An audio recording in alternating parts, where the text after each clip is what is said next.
ओम नमः सिद्धिभ्यः नमो अरिहन्ताणं नमो सिद्धाणं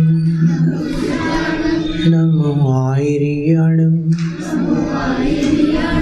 नमो उवज्झायाणं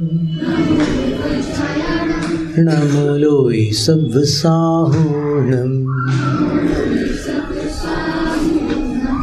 चत्तारि मङ्गलम्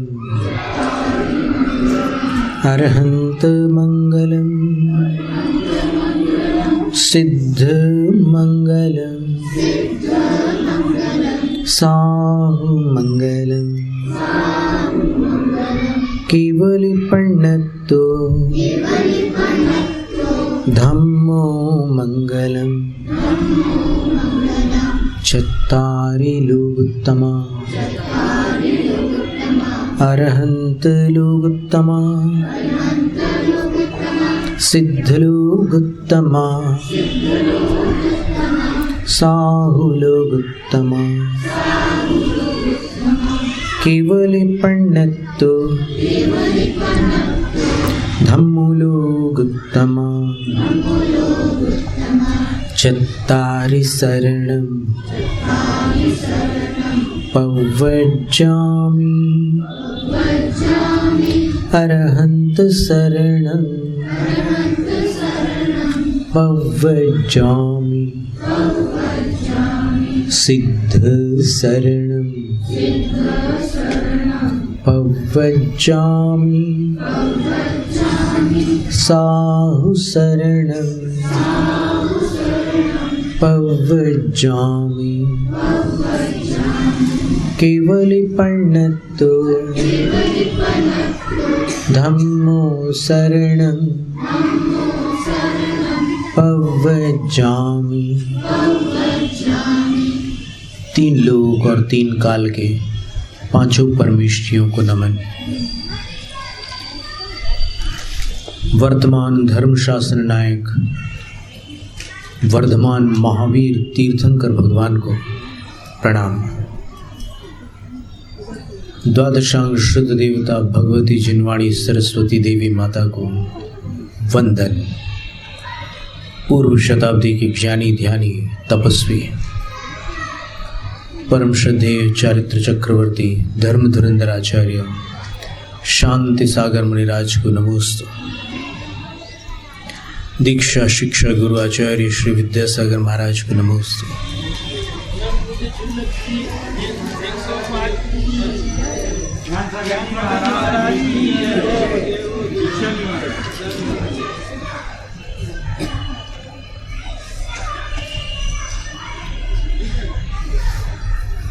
श्रावक धर्म में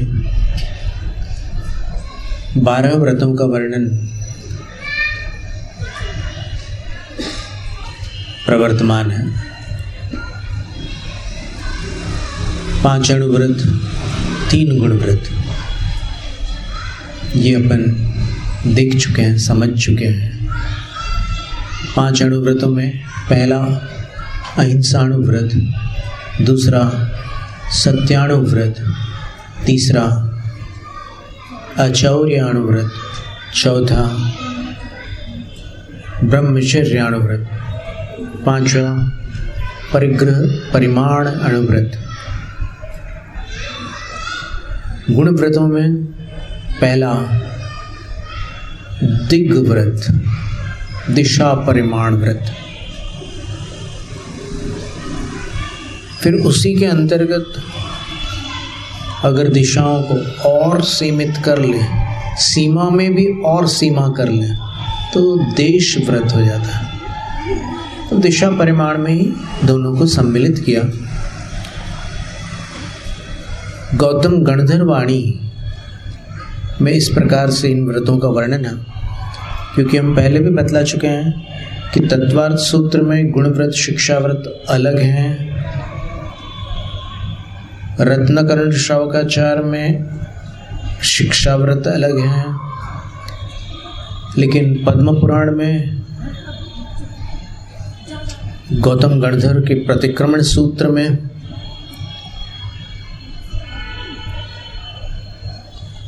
और चारित्र पाहुड़ में ये 12 व्रत हैं जो अभी आप सुन रहे हैं। इसलिए आकुलता की कोई बात नहीं है, वर्णन है इसलिए यहाँ पर आपके सामने प्रस्तुत है।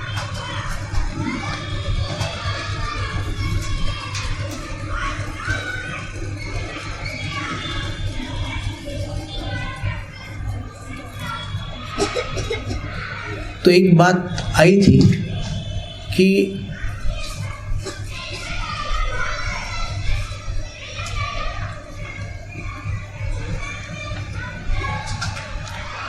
पांच प्रकार के अनर्थ दंड होते हैं।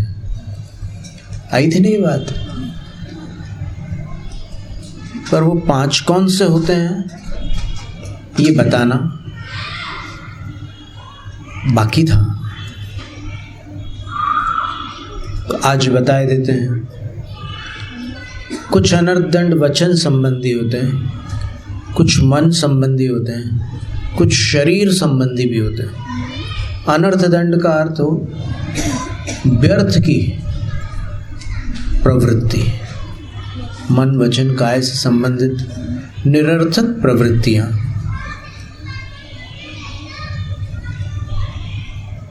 तो सबसे पहला अनर्थ दंड है पापोपदेश। 3 गुणव्रतों का ही वर्णन अभी अपन पढ़ रहे थे। तो उनमें पहला गुणव्रत तो दिग्व्रत था, दिशाओं की सीमा करना होता था, तो वो सबको समझ में आ गया। अणुव्रत पहले ही समझ चुके थे। फिर दूसरा जो अनर्थ व्रत था गुणव्रतों में, वो अनर्थ दंड विरति व्रत है। और अनर्थ दंड के 5 भेदों में पहला पापोपदेश, दूसरा है हिंसा दान। जिन वस्तुओं से हिंसा हो सकती है वो वस्तुएं दूसरों को देना, ये भी अनर्थ दंड है।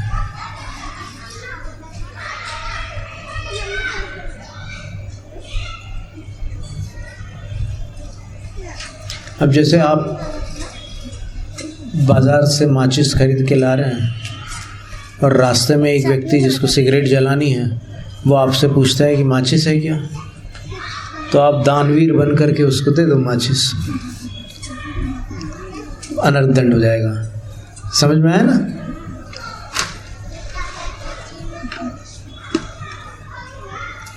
हो सकता है किसी को माचिस लेकर सुसाइड करना हो,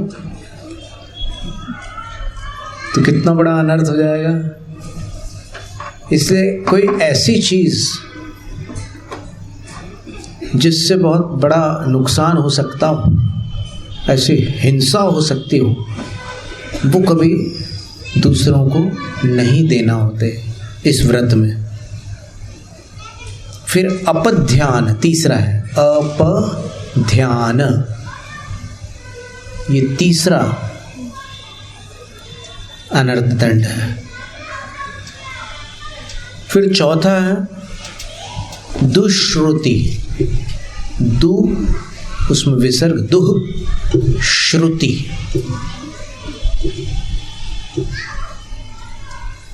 दुश्रुति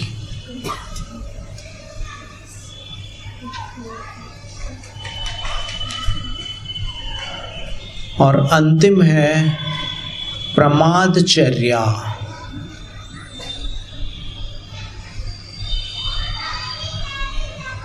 इन 5 का त्याग करने से अनर्थ दंड विरति व्रत होता है।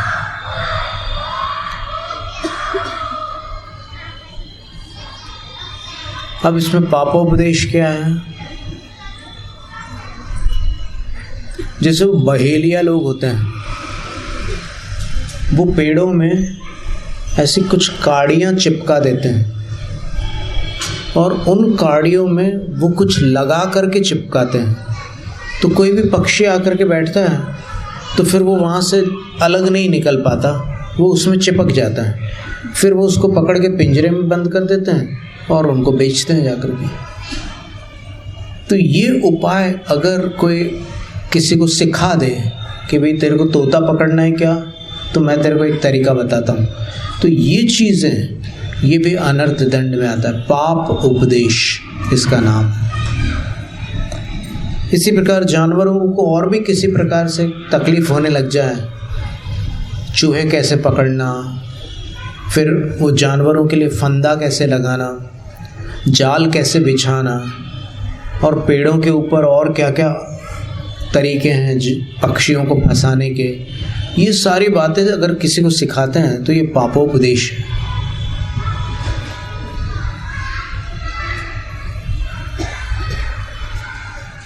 किसी को बेईमानी करके पैसे कमाने का उपाय बताओ, वो भी पापोपदेश है।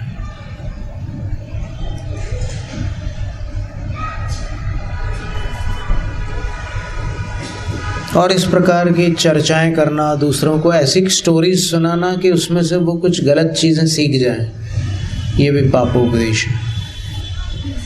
फिर हिंसा दान में क्या क्या आएगा? कुल्हाड़ी। अब आप किसी को कुल्हाड़ी दे रहे हो तो वो क्या करेगा? कोई पेड़ काटेगा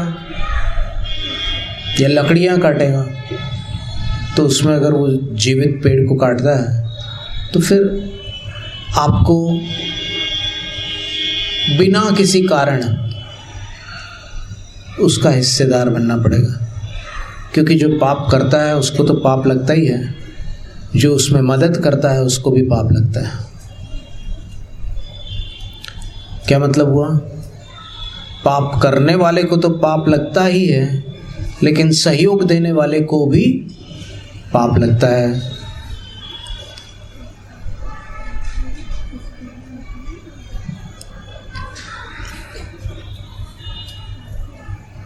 चाकू, तलवार और दूसरे प्रकार के हथियार और जहर, किसी के पास जहर रखा हो और कोई आकर के कहता है कि मुझे थोड़ी सी जहर की आवश्यकता है, तुम मुझे दे दो, तो आप दानवीर बन करके जहर दे दो, और फिर अखबार में शाम को समाचार आएगा कोई फलाने व्यक्ति ने अपने जीवन का अंत कर लिया। तब कैसा लगेगा कि अरे मैं अगर जहर नहीं देता तो वो जिंदा होता, मेरी गलती हो गई। तो यहाँ पर कहते हैं कि अनर्थ दंड त्यागी को ऐसी कोई वस्तु किसी दूसरे को नहीं देनी चाहिए जिससे इस तरह की दुर्घटनाएं होती हों।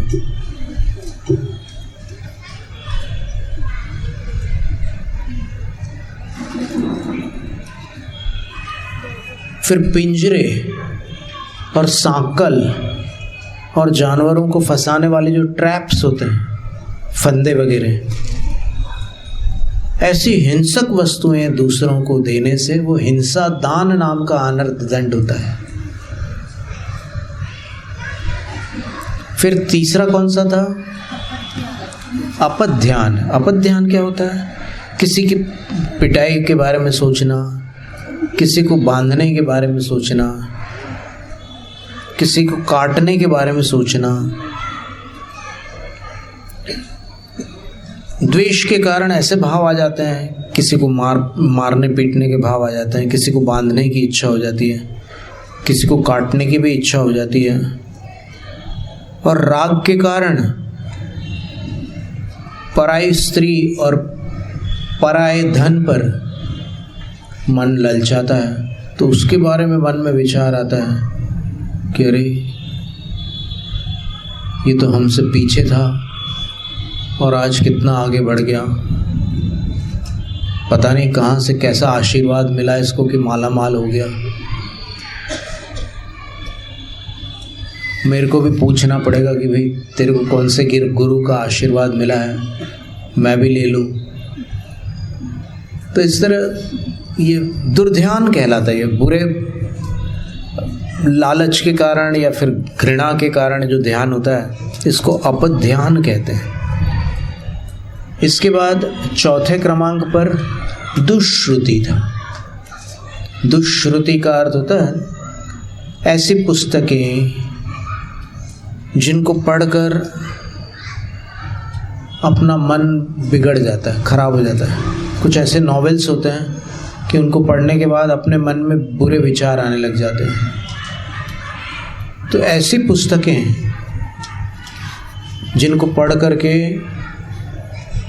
अपने भाव दूषित हो जाए, खराब हो जाए, बिगड़ जाए, अपने को गलत काम करने की इच्छाएं होने लग जाए, वो पुस्तकें दुष्श्रुति कहलाती है।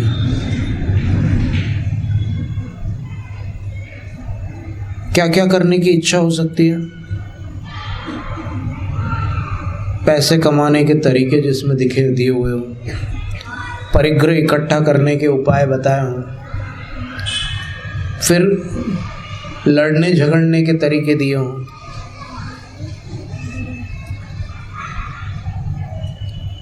फिर मिथ्यात्व के बारे में भी जिसमें आकर्षक वर्णन हो, जिससे मन किसी का मिथ्यात्व में ललचा जाए, फिर किसी के प्रति घृणा उत्पन्न करने वाले भाव आने लग जाए, फिर अनुराग होने लग जाए, राग करने की इच्छा हो जाए, अहंकार आ जाए, और फिर काम विकार आदि उत्पन्न हो जाए। तो इस तरह मन को कलुषित करने वाली, मन को खराब करने वाली जो पुस्तकें होती हैं, उनको दुष्श्रुति कहते हैं। उनका भी त्याग करना बहुत आवश्यक है।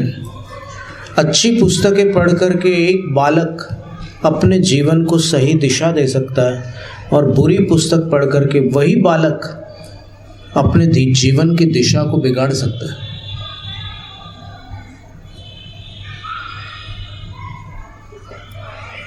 और अंतिम जो है प्रमादचर्या,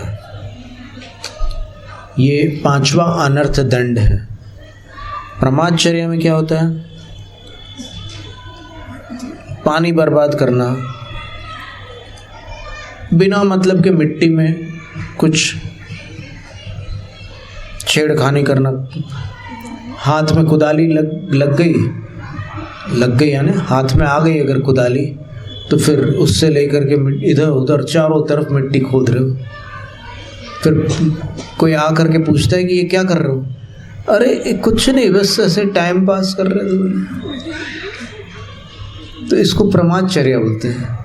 इस तरह से उटपटांग ढंग से टाइम पास कर रहे हो आप, तो फिर वो प्रमादचर्या कहलाते हैं। फिर सलिल, पानी है, पाइप मिल गया हाथ में, तो फिर पानी सींचते जा रहे सब तरफ, पूरा गीला कर दिया, पूरे बगीचे में सब जगह पानी सींच लिया। अब फिर भी नल पानी तो चालू ही है, अब क्या करना? तो फिर दीवार पर अपना नाम लिख रहे हैं पाइप से पानी छोड़ करके। फिर बाजू वाले के यहाँ पर भी पानी डाल रहे हैं दीवार के उस तरफ, और वहाँ से जब वो चिल्लाता तो पाइप छोड़ के अंदर घर में घुस गया।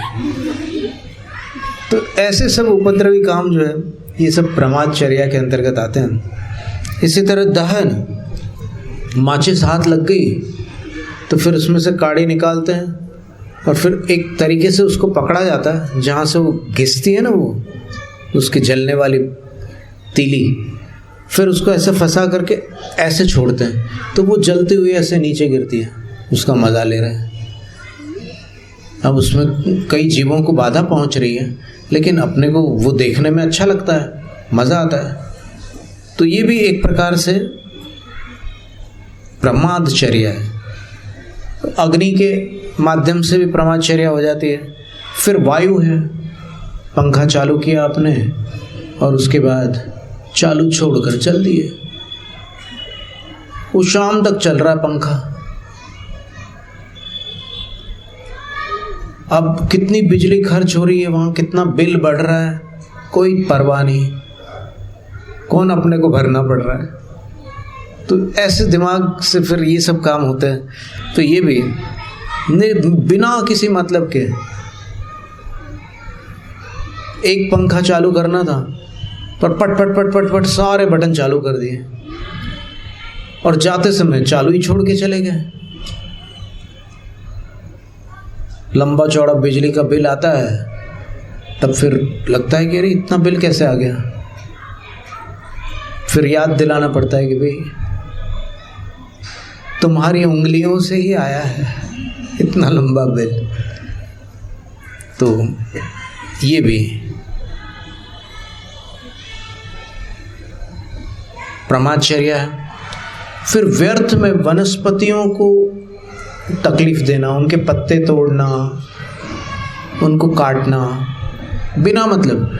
जैसे बस निकल रही है, ये खंडाला लोनावाला के पास से ऐसे वो जो टर्निंग आती है, वहाँ पर कभी कभी क्या होता है कि उस बस की खिड़की के पास से कुछ वो टहनियाँ ऐसे बस को छूती हैं। तो फिर वो जो बैठा रहता है अंदर खिड़की के पास, वो ऐसे हाथ से उन पत्तियों को ऐसे पकड़ लेता है, तो पट पट पट पट पत्तियाँ टूटती है और फिर वो ऐसे छोड़ता है और देखता है, तो पत्तियाँ ऐसे लहराती हुई ज़मीन पर गिरती हैं, तो उसको मज़ा आता है। और वहाँ पर अगर यही हरकत कोई आपके बालों के साथ करे तो कितना बेहतरीन महसूस होगा, सोचो। अरे वो भी जिंदा एक प्राणी है, एक वनस्पति, एक जीव है, उसके पत्ते तोड़ने पर उसको भी तकलीफ होती है बिना मतलब के। और देखो वनस्पतियों के बारे में क्लीव बैक्स्टर नाम के साइंटिस्ट ने अमेरिका में रिसर्च की है, और रिसर्च करने पर उसने जमीकंद भी खाना छोड़ दिया। ऐसे सब परिणाम उसने देखे वनस्पतियों पर। जब रिजल्ट देखे उसने, तो उसने वनस्पतियों में जो जमीन के नीचे होने वाली थी उनको भी खाना छोड़ दिया। और उसने प्रयोग करके ऐसा बताया कि ये वनस्पति अच्छे इंसान को और बुरे इंसान को पहचान लेती है।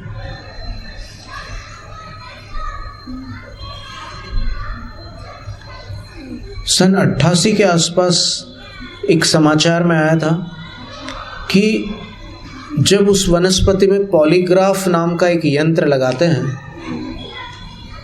तो वो माली जब पानी डालने आता है तो वो पॉलीग्राफ यंत्र में खुशी की तरंग आती है। यानी वो वनस्पति को अच्छा लगता है कि कोई मेरे को पानी देने आ रहा है, उसको खुशी होती है। और जब कोई जैसे एक पेड़ के नीचे कोई मछली बेचने वाला मछली बेचता था, तो उस पेड़ में उस किसी ने साइंटिस्ट ने वो लगा दिया पॉलीग्राफ यंत्र। तो जैसे वो तराजू पर मछली ऐसे रखता था और वो मछली ऐसे ऐसे तड़पती थी, तो पॉलीग्राफ यंत्र में भी अलग प्रकार की तरंग आती थी। वो पेड़ को तकलीफ होती थी।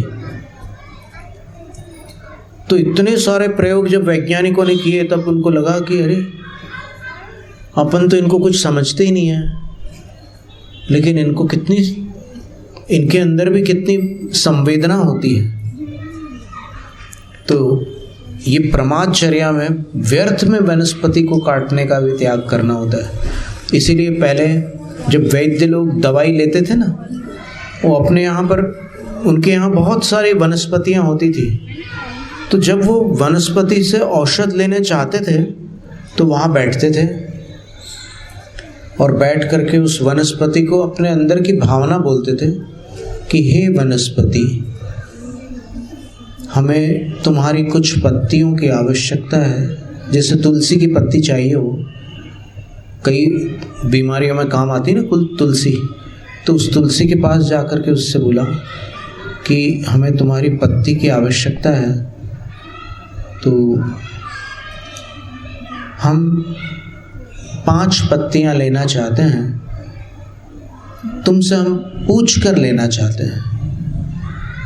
अब वो एकेंद्रीय जीव है, उसको अपनी आवाज़ सुनाई नहीं देती क्योंकि उसके पास कान नहीं है, लेकिन वो भावना की जो तरंग है, ये हम प्रयोग बता रहे हैं। वो पॉलीग्राफ यंत्र लगाने के बाद जब उससे पूछा गया कि तुम्हारे पत्तों की हमें आवश्यकता है, तो तुरंत उसके कुछ पत्ते जो थे वो शून्य हो गए। वो यंत्र में उनकी तरंगें आना बंद हो गई। तो फिर उन पत्तों को लेकर के वो चले गए और उससे दवाई तैयार की और जब इतनी सद्भावना से अपन जब कोई वस्तु ग्रहण करते हैं तो उसका असर भी बहुत अच्छा होता है। किसी को दुखी करके अपन कोई अपने फायदे का सोचते हैं तो फिर उसका उतना अच्छा असर नहीं होता। और जब अपन जियो और जीने दो इस भावना के साथ में चलते हैं तो फिर सबको अच्छा रहता है, सबका भला होता है। अब बचपन से करुणा और प्रेम की शिक्षा कैसे दी जाए, उसके लिए भी उपाय है। एक सज्जन ने हमसे पूछा था अहमदाबाद के कि आज आधुनिक युग है, बच्चे लोग वहाँ पढ़ने जाते हैं, वहाँ उनको जो वातावरण मिलता है उसके बाद जब वो बड़े होते हैं तो माता पिता का मूल्यांकन करना छोड़ देते हैं और वो इतने एडवांस्ड हो जाते हैं कि उनको लगता है कि हमारे माता पिता तो बहुत पिछड़े पुराने ज़माने के, वो बाबा आदम के ज़माने के लोग हैं, तो वो वैल्यू करना छोड़ देते हैं। तो ऐसा क्या उपाय है जिससे कि वो बच्चे जुड़े रहें? तो फिर हमने उनसे यही कहा था कि अगर बच्चे के अंदर प्रेम और करुणा ये दो भावनाएं आप जगा दोगे तो वो बुढ़ापे में आपको जगा देंगे। कैसे जगाएं? तो उसका उपाय ये था कि अगर करुणा जगाना है, किसी बच्चे के अंदर दया जागृत करनी है, तो उसको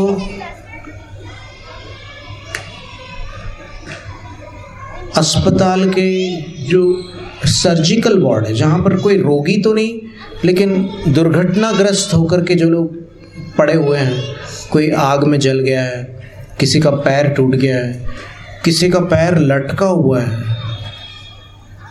3.5 महीने हो गए लेकिन पैर ऐसे लटका के रखा गया, उसको नीचे नहीं टिका सकते, ऐसी हालत हो गई। तो ऐसे लोगों से मिलवाओ बच्चों को और उनसे कहो कि इनसे बात करो, अंकल से या आंटी से बोलो कि कैसी तबीयत है आपकी, आपको कैसा लग रहा है, आप ठीक हो क्या, wish U A speedy recovery. क्या बोलते हैं? Wish U A speedy recovery, आप शीघ्र ही स्वस्थ हों, ऐसी हम भावना करते हैं। और फिर जब ये प्रक्रिया आप बार बार करेंगे तो कुछ दिनों में बच्चे उनसे घुल मिल जाएंगे। और फिर कभी कुछ ऐसे भी मरीज़ होते हैं जिनका टाइम पास नहीं हो रहा है, दिन भर ऐसे ही पड़े हुए परेशान हो रहे हैं, तो फिर आप उनको कोई किताब ले जा करके भेंट कर सकते हैं, आप कुछ उनको पढ़ने के लिए दे सकते हैं, फिर आप उनके साथ बैठ करके थोड़ी देर के लिए बातचीत कर सकते हैं। तो कभी कभी बातचीत करने से भी किसी का मन हल्का हो जाता है। तो इस तरह रोगियों की संगति में या फिर दुर्घटनाग्रस्त लोगों की संगति में ले आने से करुणा का भाव बढ़ता है। फिर अपने को लगता है कि किसी को दुख ना हो, मेरे कारण किसी को दुख ना हो और किसी के कारण किसी को दुख ना हो, ऐसी भावना अंदर आने लग जाती है। तो उसका अभ्यास करना होता है। ये प्रयोग किए बिना नहीं होता है, सुनने मात्र से नहीं होता। फिर दूसरा तरीका, दूसरा क्या था? प्रेम कैसे जगाना बच्चों में? तो उसको पशु पक्षियों की संगति में ले जाओ, पर थोड़ा सावधानी से, क्योंकि पशु पक्षी बहुत सरलता से दोस्ती नहीं करते। आप उसको तोते के पास ले जा रहे हो और उसने ऐसे उंगली कर दी तोते के सामने और वो काट लेगा। तो उससे आपको पहले मैत्री स्थापित करनी होगी, और अगर दोस्ती हो जाएगी फिर वो जानवर कभी कुछ नहीं करते हैं। यहाँ तक कि कई सांप भी होते हैं, वो जब मित्र बन जाते हैं तो फिर किसी को तकलीफ नहीं देते। कई ऐसे जंगली जानवर होते हैं जो दोस्त बन जाने के बाद तकलीफ नहीं देते। वो चाहे हाथी हो, चाहे शेर भी क्यों ना हो, वो घुल मिल जाते हैं। पर फिर भी उसमें एक थोड़ी सावधानी ज़रूर रखना।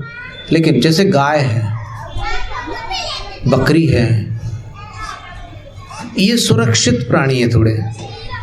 थोड़े सींग से थोड़ा दूर रहना, पर उसको कुछ खिलाओगे, उससे दोस्ती करोगे तो दोस्त हो जाएंगे। और वो अपने अंदर की एक तरंग रहती है कि अपन जाते हैं, कभी कभी अपन मन में कुछ बोलते हैं और वो जानवर को समझ में आ जाता है कि इनने ऐसा कहा। आप शब्दों में ना भी बोलो तो भी वो समझ जाते हैं। कभी कभी आप जैसे कुत्ते होते हैं, उनका जो मालिक है वो सिर्फ ऐसे देखता है तो वो कुत्ता चुप बैठ जाता है। और ये होता है जानवरों में, बिल्लियों में भी होता है और कई जानवरों में ये स्थिति रहती है।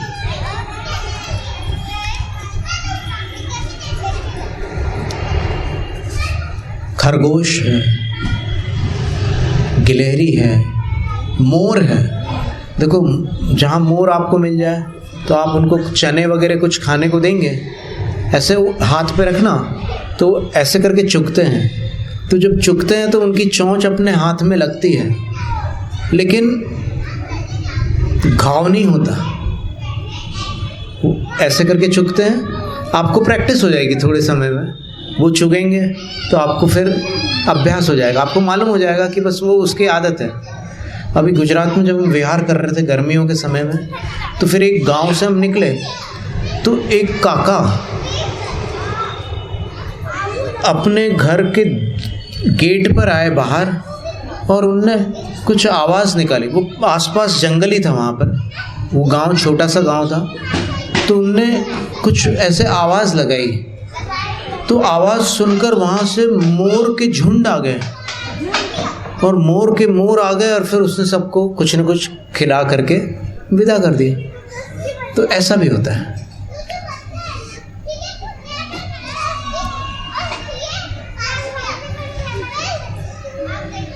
तो ये 5 प्रकार के अनर्थ दंड थे।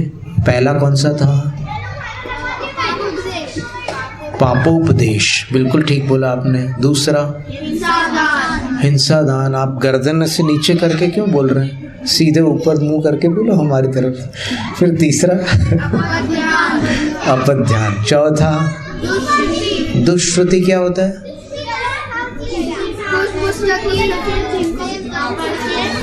हाँ, जिन किताबों को पढ़कर अपना दिमाग गलत तरफ चला जाता है, गलत दिशा में भटक जाता है वो। फिर अंतिम क्या था? ब्रह्मचर्य। तो इस तरह ये 5 अनर्थ दंड जब त्याग देते हैं तो फिर ये दूसरा गुण व्रत होता है। और तीसरा गुण व्रत हमने कल बतलाया था, भोग और उपभोगों में परिमाण कर लेना। जैसे अब 10 दिनों के लिए सभी लोग कर लेते हैं वैसा। तो ये गुण व्रतों का वर्णन हुआ। इसके बाद शिक्षा व्रतों का वर्णन आगामी सत्र में देखते हैं। आगामी सत्र का मतलब जानते हो? Next class, next session. सत्र का अर्थ सेशन होता है। अब महावीर अष्टक पर आ जाइए। यदि ये चैतन्ये मुकुर इव भावाश्चिदचितः समं भान्ति द्रव्य व्ययजनिलसन्तोन्तरहिताः जगत् साक्षी मार्ग प्रकटन परो भानुरिवयो महावीर स्वामी नयन पथगामी भवतु मे अताम्रण्यचक्षुः कमलयुगलं स्पन्दरहितं जनान् कोपापायं प्रकटयति वाभ्यन्तरमपि स्फुटं मूर्तिर्यस्य प्रशमितमयी वाति विमला महावीर स्वामी नयन पथगामी भवतु मे नमन्नाकेन्द्राली मुकुटमणि भाजाल जटिलम् लसत्पादाम्भोज द्वयमिह यदीयन्तनुवृताम् भवज्ज्वाला शान्त्यै प्रभवति जलं वा स्मृतमपि महावीर स्वामी नयन पथगामी भवतु मे यदर्चाभावेन प्रमुदितमनादर दुरैः क्षणादासीत् स्वर्गी गुणगण समृद्धः सुखनिधिः लभन्ते सद्भक्ताः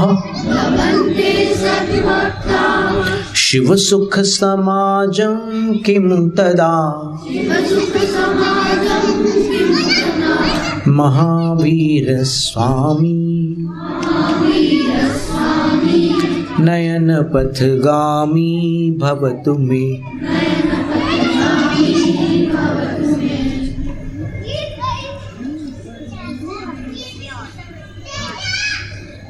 इसकी एक कथा है, छोटी सी कथा है।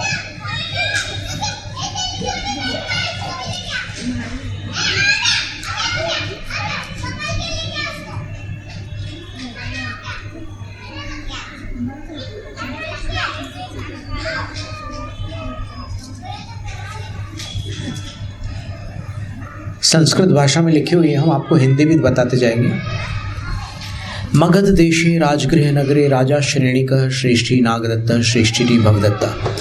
मगध नाम का एक देश है, वहाँ पर राजगृह नगर है। राजगृह नगर मुनि सुव्रत तीर्थंकर भगवान का नगर है। वहाँ के राजा श्रेणिक थे। महावीर स्वामी के काल में श्रेणिक राजा राज्य करते थे और वहाँ के जो सेठ थे, नगर सेठ, उनका नाम नागदत्त था और सेठानी का नाम भवदत्ता था। राजा श्रेणिक, सेठ नागदत्त, सेठानी भवदत्ता।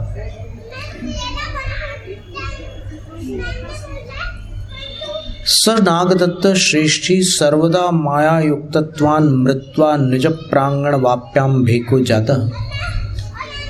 वो सेठ जो था वो छल कपट करता था और ऐसा नहीं कि एक आध 2 घंटे छल कपट करे, वो रात दिन छल कपट करता था, मायाचारी करता था। तो ऐसा बताते हैं कि एक बार सेठानी भगवान महावीर स्वामी के समोसन से लौट करके घर आती है तो सेठ अचानक पूछते हैं कि आज क्या उपदेश हुआ भगवान का। तो सेठानी बोलती है कि आज सामायिक के बारे में वर्णन था। क्या वर्णन था? बोले कि जो सामायिक करता है 48 मिनट के लिए 5 पापों का त्याग करके जो एक जगह बैठकर शांत मन होकर सामायिक करता है, वो श्रावक होकर के भी उतने समय के लिए मुनि जैसा हो जाता है और उसके ढेर सारे पाप कट जाते हैं। सेठ को लगा कि अच्छा शॉर्टकट है ये तो, कहीं तीर्थ वंदना वगैरह के लिए जाना नहीं, उपवास करना नहीं, कुछ नहीं, एकदम बैठे बैठे बस 48 मिनट में, एक मुहूर्त में अपन अपने पाप काट लेते हैं। फिर सेठानी बोलती है कि उसके लिए उन्होंने काल भी बताया था। क्या काल बताया था? कितनी देर के लिए का सामायिक करना? 48 मिनट तो ठीक है, एक मुहूर्त पर कैसे पता करेंगे? तो फिर उन्होंने बोला कि एक मुहूर्त का अगर ऐसा कोई बंधन नहीं है, आप ऐसे भी कर सकते हो कि जब तक आप शांत बैठ सकते हो, आपको बैठने में तकलीफ ना हो, तब तक सामायिक कर लो। अथवा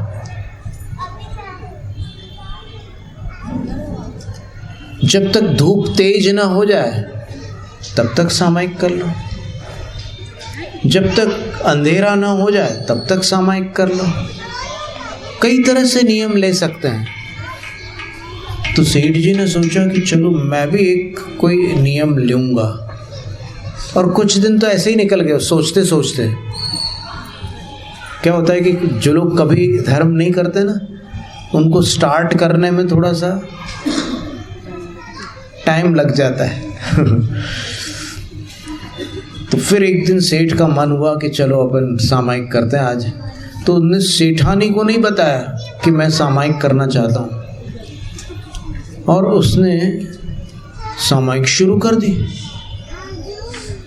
तो सामायिक शुरू कर दी तो सेठानी ने देखा कि आज सेठ जी कुछ कर रहे हैं और वो सामने दिया रखा हुआ है। तो सेठानी को लगा कि चलो आज सेठ जी पहली बार धर्म कर रहे हैं तो इनको कोई अड़चन ना आए, मैं इसका ध्यान रखती हूँ। तो जैसे ही दिया बुझने को हुआ तो सेठानी ने उसमें घी डाल दिया। फिर दोबारा बुझने को हुआ तो फिर से घी डाल दिया।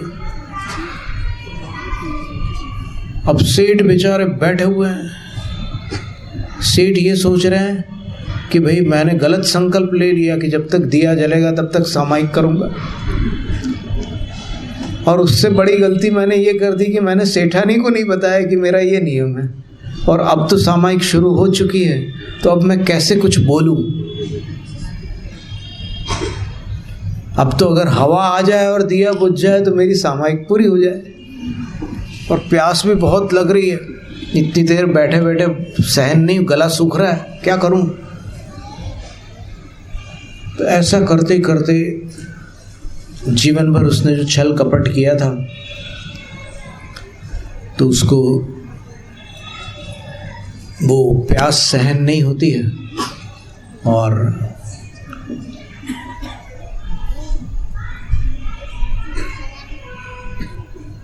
मृत्वा निज प्रांगण वाप्याम बेको जाता, वो मर करके अपने ही बगीचे में जो बावड़ी थी, बावड़ी एक कुएं जैसा ही होती है लेकिन सीढ़ियों से नीचे उतरना पड़ता है, तो उस बावड़ी में वो मेंढक बन जाता है। कौन कौन? अरे सेठ, ये कोई जवाब है क्या?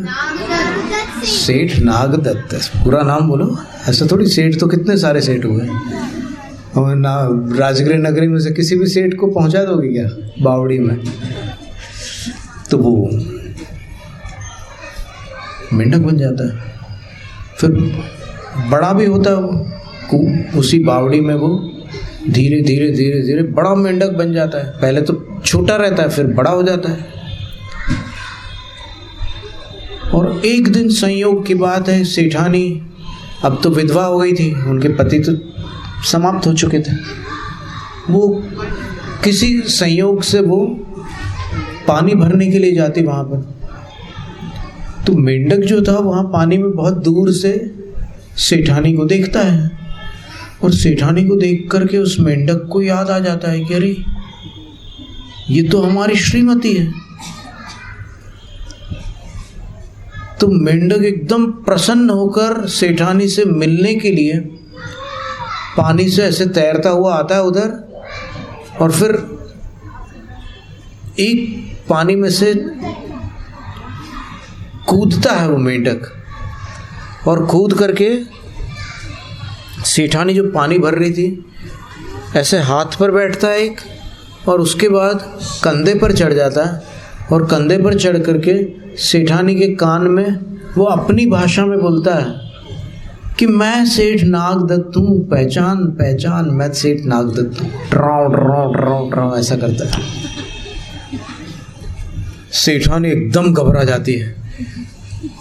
अब लोग रसोई घर में चूहा अगर बाजू से निकल जाए तो चीख मार करके भाग जाते हैं। तो वो सेठानी मेंढक ऊपर चढ़ गया और कान में ड्राउ ड्राउ कर रहा है, और उसको समझ में आ ही नहीं रहा है कि वो क्या बोल रहा है। तो वो एकदम ऐसे करके उसको पानी में वापस डालती है और वहाँ से भाग जाती है। पर फिर जब वो मंदिर जाती है तो मंदिर में एक मुनि महाराज मिलते हैं, तो उनसे बोलती है कि महाराज जी आज ऐसी घटना हो गई, मेरे को बहुत डर लग रहा है। वो मेंढक पता नहीं क्यों मेरे पीछे पड़ गया था। तब फिर मुनि महाराज बोलते हैं कि अरे सेठानी, जिसको तुम मेंढक समझ रहे हो वो है तो मेंढक, लेकिन तुम नहीं जानती हो कि वो तुम्हारा कौन है। तो सेठानी पूछती कि कौन है? बोले वो सेठ नागदत्त का जीव है। उसने जीवन भर छल कपट किया, तो माया तैर्य योनस्य, जो ज़्यादा छल कपट करते हैं वो मर करके जानवर पक्षी बनते हैं। तो फिर वो मेंढक बन गया। अब सेठानी को जैसे ही परिचय मिलता है कि अरे वो मेंढक तो मेरे पति हैं, तो वो घर आकर के वापस उससे मिलती है और फिर उसको अच्छे से रख लेती है, और कुछ न कुछ उसको खाने के लिए ला करके देती थी। और जैसे पालतू जानवरों को रखा जाता है ना, वैसे ही वो उससे बार बार जा करके मिलते रहती थी। और मेंढक भी बहुत खुश था कि भाई चलो अपनी सेठानी ने पहचान तो लिया अपने को, कोई बात नहीं, अपना जन्म तो बदल गया लेकिन पत्नी तो साथ है अभी तक। एक बार ऐसा हो गया कि राजगृह की उस पहाड़ियों पर, वहाँ 5 पहाड़ियाँ हैं, वहाँ पर विपुलाचल पर्वत के ऊपर महावीर स्वामी का समोसरण लगा। और राजा श्रेणिक के पास किसी ने समाचार दिया, कोई बागवान ने आकर के कहा कि देखो वहाँ पर तीर्थंकर भगवान पधारे हैं और उनके आने से 6 ऋतुओं के फल फूल आ गए हैं। और वो थाली में वो 6 ऋतुओं के फल फूल ला करके रख देता है राजा के सामने। राजा बड़ा प्रसन्न होता है कि अरे तीर्थंकर पधारे हैं। तो वो अपने सिंहासन से नीचे उतर कर वो जो पहाड़ी है ना, उस दिशा में 7 कदम जाता है राजा, और वहाँ जाकर के बैठ करके नमस्कार करता है। ये एक विधि है, बहुत पुरानी विधि है, भले ही आज अपन नहीं करते लेकिन ये विधि है। जैसे रेवती रानी को चंद्रप्रभ क्षुल्लक महाराज ने कहा था कि हमारे गुरु गुप्ताचार्य महाराज ने आपके लिए आशीर्वाद भेजा है, तो वो रानी उठ करके खड़ी हो गई और 7 कदम उस दिशा में गई जिस दिशा में गुरु महाराज थे, और वहाँ बैठ करके उन्होंने नमोस्तु किया। और भक्ति के आंसू आ गए रानी की आंखों में कि गुरु महाराज ने मेरे को इतनी दूर से आशीर्वाद भेजा, आज मेरा भाग्य खुल गया, इतनी प्रसन्न हो गई मैं। तो ये एक प्रक्रिया थी। फिर राजा ने उसको, बागवान को, समाचार लाने वाले को अपने गले का हार दे दिया कि तुमने इतना अच्छा समाचार ला करके दिया, हम तुम पर बहुत प्रसन्न हैं, ये हमारा हार ले लो, ये हम तुम्हें भेंट देते हैं। अब इसके बाद फिर राजा ने नगर में समाचार फैलाने को कहा कि चलो जिनको भी महावीर स्वामी के पास चलना हो तो हम अपने कुटुंब के साथ जा रहे हैं, जिनको चलना हो वो सब चलें, गाजे बाजे के साथ जाएंगे, भगवान की भक्ति करेंगे और भगवान के उपदेश सुनेंगे।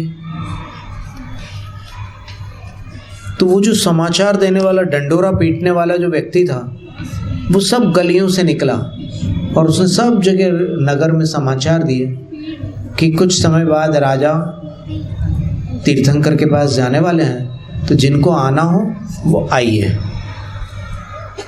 तो अब वो आवाज मेंढक ने सुन ली बावड़ी में, और मेंढक को लगा कि अरे पिछले जन्म में तो मैं समूह शरण में गया नहीं और मैं अपने व्यापार धंधे में फंसा रहा, अब तो मैं जानवर बन गया। लेकिन कोई बात नहीं, मैं जानता हूँ, मैंने सुना है कि भगवान के समूह शरण में पशु पक्षियों का भी एक स्थान है, तो मैं जाकर के भगवान की भक्ति करूंगा, भगवान की पूजा करूंगा। ऐसा विचार करके उसने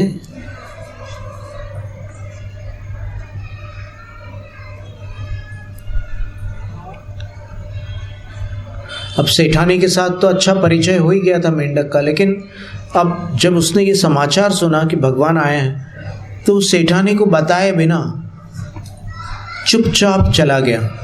और उसने क्या किया,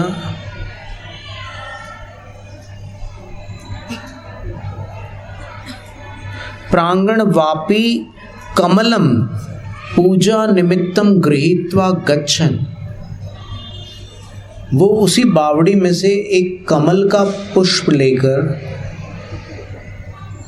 भगवान की पूजा करने के लिए समूह शरण की तरफ चला गया। उसको पिछले जन्म की याद आ चुकी थी, तो फिर उसने वो सब रास्ते उसको याद आ गए थे कि कहाँ पर कौन सी पहाड़ी है, सब उसको ख्याल में आ गया था, चला गया। और उधर पीछे से राजा श्रेणिक भी अपने हाथी पर आए। तो अब रास्ते में दुर्घटना हो जाती है। समूह शरण के बाहर जब वो थोड़ी दूर रहते हैं तो हाथी जो था उसके पैर के नीचे वो मेंढक दब जाता है। तो फूल और मेंढक सब कुचल जाते हैं हाथी के पैर के नीचे। बहुत बड़ा पैर होता है हाथी का। और मेंढक तो अपनी खुशी में पागल था, भक्ति में चला जा रहा था, उसको होश ही नहीं था कि हाँ मेरे पीछे कौन आ रहा है। तो वो हाथी के उसमें दुर्घटनाग्रस्त होकर के मरण को प्राप्त हो जाता है। मृतः पूजानुराग वशेन उपार्जित पुण्य प्रभावात सौधर्मे महर्दिक देव हो जाता। पूजा के भाव से, उसके प्रभाव से, पूजा तो नहीं कर पाया लेकिन पूजा करने की भावना तो की। तो उस भावना के प्रभाव से जो पुण्य उसको प्राप्त हुआ था, उसके प्रभाव से वह पहले स्वर्ग में, सौधर्म स्वर्ग में महार्धिक देव बना। महार्धिक देव मिथ्या दृष्टि जीव नहीं बनते, सम्यक दृष्टि जीव बनते। तो इस शब्द से समझ में आता है कि उस मेंढक को सम्यक दर्शन हो गया था और वो सम्यक दर्शन के साथ मरकर बड़ा भारी वैभवशाली देव बन गया। अवधिक ज्ञानेन पूर्व वृत्तांतम ज्ञात्वा, उसने अवधिक ज्ञान से जान लिया कि मैं पहले मेंढक था और उसके पहले सेठ था। तो निज मुकुटाग्रे भेक चिन्हम कृत्वा, उसने अपने मुकुट के सामने एक मेंढक का चिन्ह बनवाया और फिर समागत्य, फिर नीचे आया और वर्धमान स्वामिनम वंदमान श्रेणी के दृश्य। वो आया वहाँ पर और फिर वो वर्धमान स्वामी तीर्थंकर भगवान की वंदना कर रहा था और वहाँ से कल्प वृक्षों से वो दिव्य द्रव्य लेकर के भगवान की अर्चना करके बस वंदना कर ही रहा था। तो राजा श्रेणिक तब तक सीढ़ियों से चढ़कर, 20,000 सीढ़ियाँ होती समूह शरण में, पता है कि नहीं। तो वो ऊपर चढ़ करके जैसे ही वहाँ प्रवेश किया तो उसने देखा कि ये देव भगवान की पूजा भक्ति करके अपने स्थान पर बैठने जा रहा है, लेकिन इसके मुकुट में ये कैसा निशान बना हुआ है।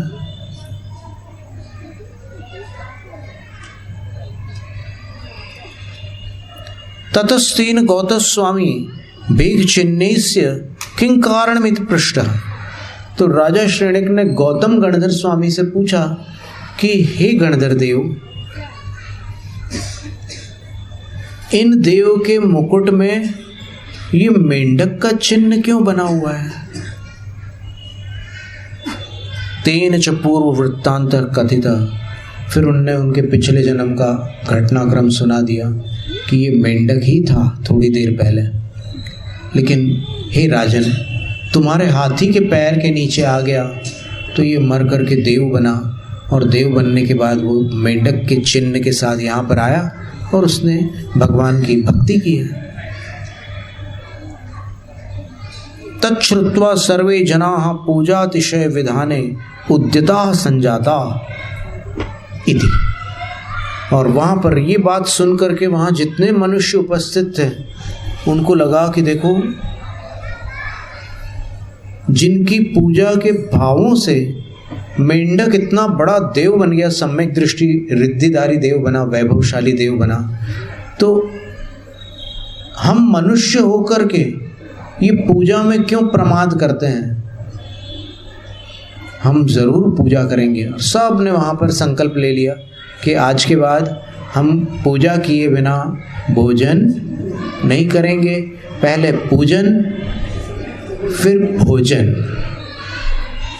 पूजन से आत्मा में पुण्य की पूर्ति होती है और भोजन से शरीर में पेट की पूर्ति होती है।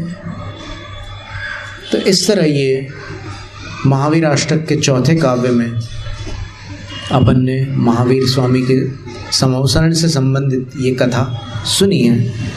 अब पांचवें काव्य का समय अभी आज तो नहीं है, पर अपन आज इतनी ही रखते हैं इस कथा को और प्रश्न मंच